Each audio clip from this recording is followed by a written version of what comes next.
Olá pessoal, vamos resolver uma questão da Fundação Carlos Chagas? Olha só que interessante essa questão, acompanhe a leitura comigo. Um número de 1 a 10 foi mostrado para 3 pessoas.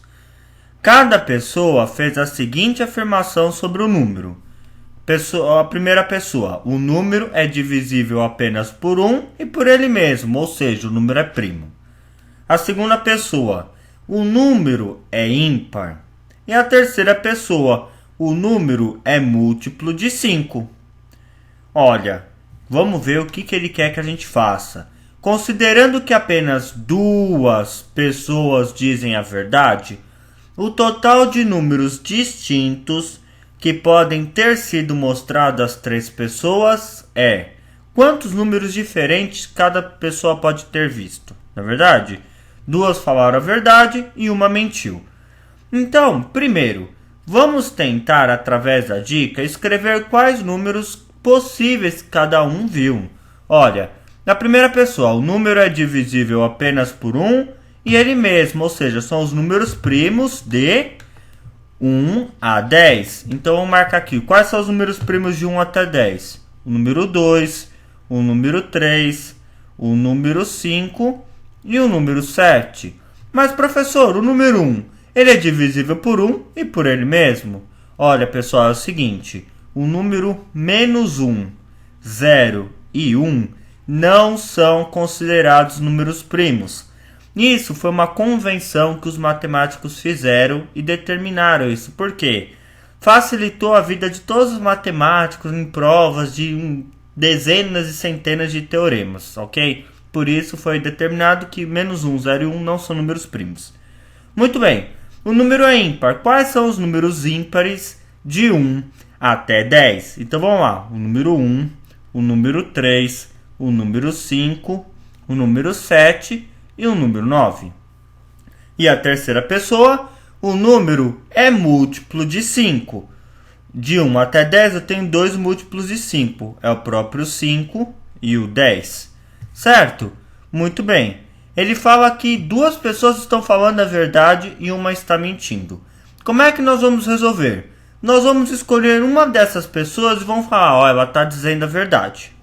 Ou ela está mentindo. E vamos analisar os outros 2 casos e vamos tentar descobrir. Por exemplo, eu vou chutar que a pessoa 3 está falando a verdade. Então vamos analisar o que aconteceria. Bem, se o número for múltiplo de 5, nós teremos o número 5 e o número 10, certo? Olha, a segunda pessoa falou que o número é ímpar. Então vamos lá, considerando que a terceira pessoa falou a verdade, a segunda pessoa falou que o número é ímpar. 10 é ímpar? Não. Então ela pode ser considerada falsa, certo? E a primeira pessoa falou que o número é divisível apenas por 1 e por ele mesmo. Olha, o número 10, ele é divisível por 1, por 2, por 5. Então ele não é um número primo. Então isso aqui já complica o caso da pessoa número 1. Porque vamos supor que... Olha, nem dá para supor que a pessoa número 1 falou a verdade, porque o 10 não é um número primo. Ah, mas a gente pode supor que, olha só, eu tenho o número 5 na primeira pessoa e o número 5 na terceira pessoa. O problema não falou quantos números foram mostrados.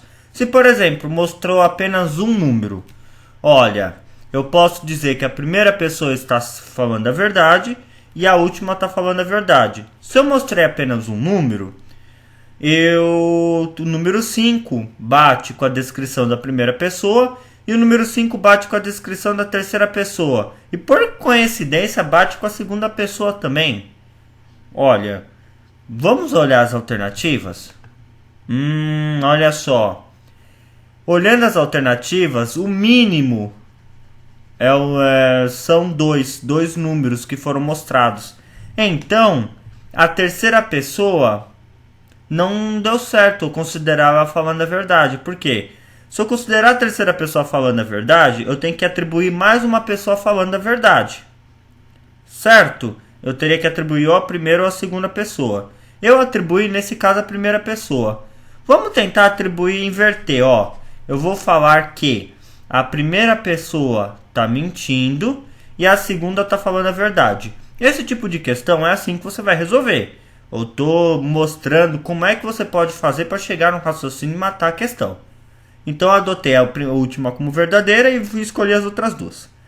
Se eu falar que a segunda pessoa é falsa, é verdade, está falando a verdade, ela fala que o número é ímpar. Então também não serve o número 10. Só valeria quem? O número 5. E cai na mesma questão, que no mínimo foram mostrados dois números. Então, se eu adotar a terceira pessoa como verdadeiro, eu não consigo nenhuma combinação, nem adotando a pessoa 1 como verdadeiro ou falso, enfim, que vai dar certo. Então, o que isso significa?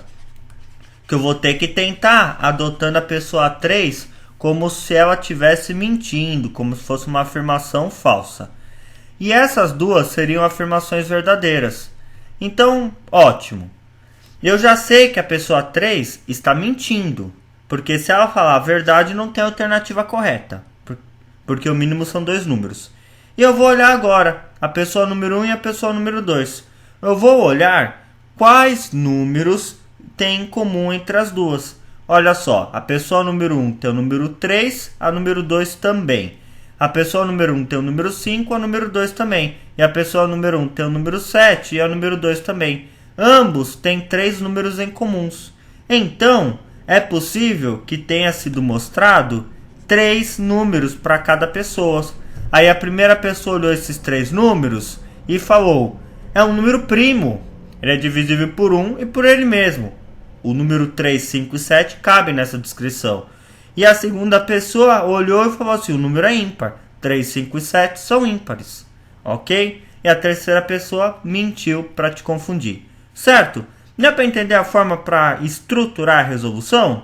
Você vai na tentativa e erro para tentar decidir quem é certo e quem é errado. E você vai eliminando conforme você vai tirando suas conclusões.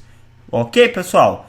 Espero que você tenha gostado. Não deixe de ver a próxima aula. Um grande abraço, fique com Deus. Fui!